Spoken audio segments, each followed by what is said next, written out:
Сәлем достар, каналыма қош келдіңіз. Видеоны көрмес бұрын каналыма жазылып, лайк басып, пікір қалдырыңыз. Бүгін сіздермен қатпарлы қаттама жасаймыз. Менде 2 зуала шықты.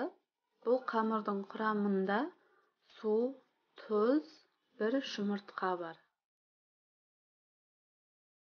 1 зуаласын самса жасаймын, 1 зуаласын қаттама жасаймыз.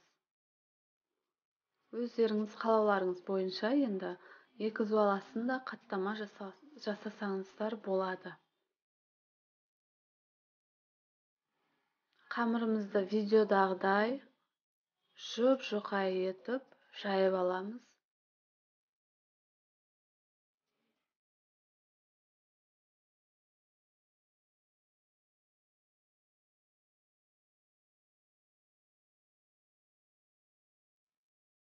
Содан соң арасына, яғни қамырымыздың бетіне сармайымызды ерітіп жағамыз. Видеодағыдай қамырдың 2 жағын біріктіреміз. Әр біріктірген сайын сармайымызды жағып отырамыз. Қамырымыздың қатпарлы, жұмсақ, нәзік болып шығуы видеодағыдай оралуында.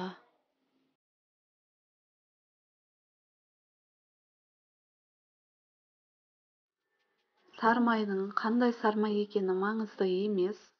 Мен бұл жерде пампушка жақтым. Сіздер кәдімгі сармайды жаға берулеріңізге де болады.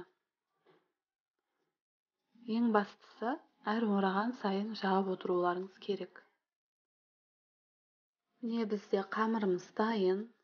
Жарты сағатқа холодильникке, яғни тоңазытқышқа қойдық. 3 бөлікке бөліп алдым. Содан соң оқтаумен жаямыз.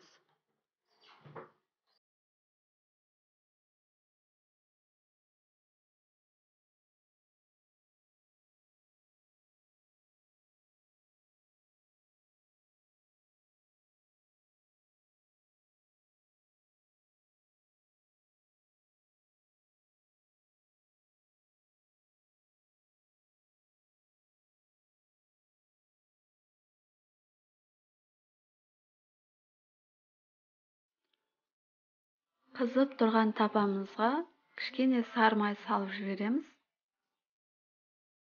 Әр нанды пісірген сайын осылай сармай салып отыруыңыз керек.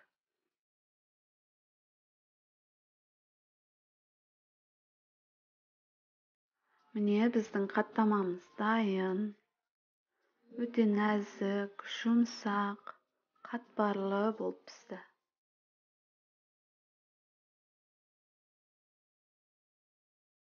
Жасап көріңіздер, өте керемет болып шығады. Сіздермен болған жан сая ас болсын.